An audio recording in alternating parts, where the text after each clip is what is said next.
Break के बाद आपका स्वागत है। चलिए आपको लिए चलते हैं स्टूडियो, जहां मौजूद हैं सहयोगी स्वप्निल। वो आपको बताएंगे 5 मिनट में 25 खबरें। स्वप्निल। शुक्रिया अभिषेक। तो चलिए रफ्तार से देखते हैं कुछ खबरें। मोदी कैबिनेट का विस्तार गुरुवार को सुबह 10:30 बजे होगा। मंत्रिमंडल में यूपी, बिहार, उत्तराखंड को तवज्जो मिल सकती है। कई नए चेहरों को बड़ी जिम्मेदारी मिल सकती है। मोदी कैबिनेट में 22 नए मंत्री शामिल होंगे। एलजेपी नेता पशुपति कुमार पारस केंद्रीय मंत्री बन सकते हैं। सूत्रों से मिली जानकारी के मुताबिक पशुपति कुमार पारस को एलजेपी कोटे से जगह मिलने की चर्चा है।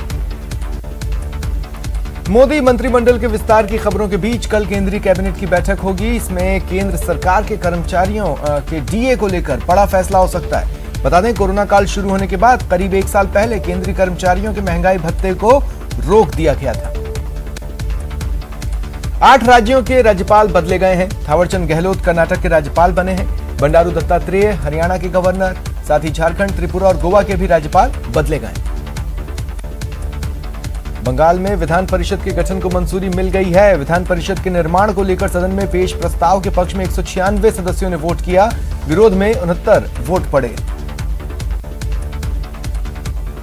कांग्रेस नेता राहुल गांधी ने एक बार फिर राफेल तेल की बढ़ती कीमतों और महंगाई को लेकर पीएम मोदी पर तंज कसा। ट्वीट में लिखा, कई मुद्दों पर उन्होंने ट्वीट किए और लोगों से खाली जगह भरने को कहा। जयपुर में कल गहलोत कैबिनेट की बैठक सीएमआर में शाम 5 बजे होगी। इसके बाद मंत्रिपरिषद की बैठक है। एजेंडे के मुताबिक चिरंजीवी योजना, वैक्सीनेशन समेत किसानों और ग्रामीण क्षेत्र के मुद्दों पर चर्चा होगी। सीएम गहलोत ने केंद्र पर प्रहार किए ट्वीट कर केंद्रीय संस्थाओं के दुरुपयोग का आरोप लगाया। उन्होंने कहा, जब भी चुनाव आता है जांच एजेंसियां एक्टिव हो जाती हैं। राज्य कर्मचारियों और अधिकारियों के ट्रांसफर से बैन हट गया है। इसको लेकर एआरडी ने आदेश जारी किए। आदेश स्वायत्त संस्थाओं पर भी लागू होगा।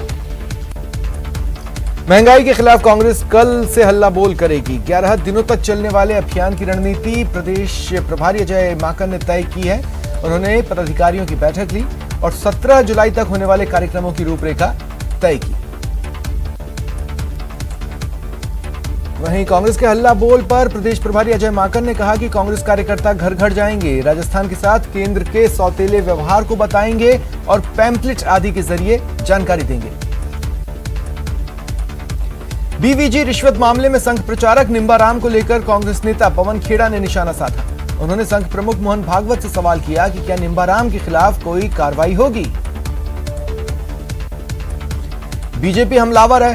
बीजेपी ने राज्यपाल को ज्ञापन सौंपा और मामले की रिपोर्ट तलब करने की मांग की। साथ ही प्रदेश सरकार को चेतावनी दी, अगर गलत जांच हुई तो आंदोलन होगा।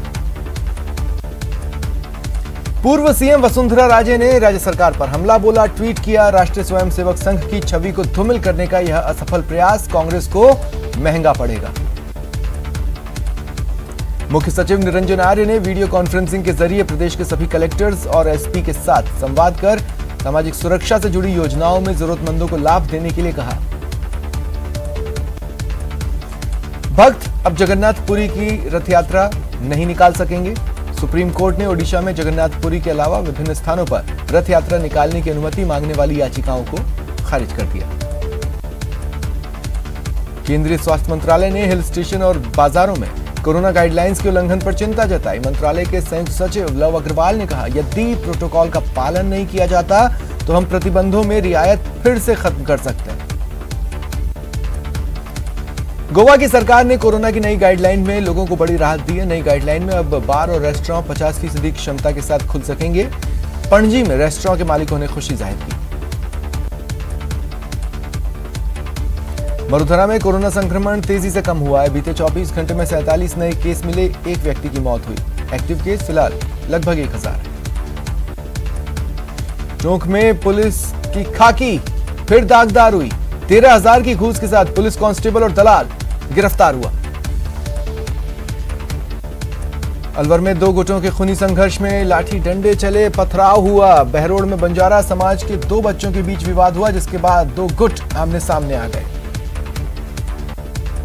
बीकानेर के गजनेर में जमीन को लेकर जमकर बवाल हुआ। ग्रामीण और पुलिस आमने सामने आ गए। ग्रामीण बिजली के खंभे का विरोध कर रहे थे। ग्रामीणों और पुलिस में धक्का मुक्की भी हुई।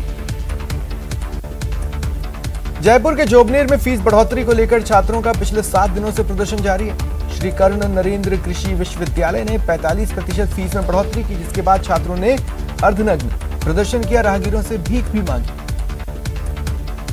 अजमेर में विभिन्न जिलों से आए बेरोजगारों ने विभिन्न भर्ती परीक्षाओं में हो रही देरी के विरोध में राजस्थान लोक सेवा आयोग के बाहर प्रदर्शन किया और ज्ञापन सौंपा। प्रदेश में मानसून का इंतजार खत्म हो सकता है। 10 जुलाई के बाद मरुधरा में मानसून सक्रिय होगा। पूर्वी राजस्थान के कई इलाकों में झमाझम बारिश के आसार हैं।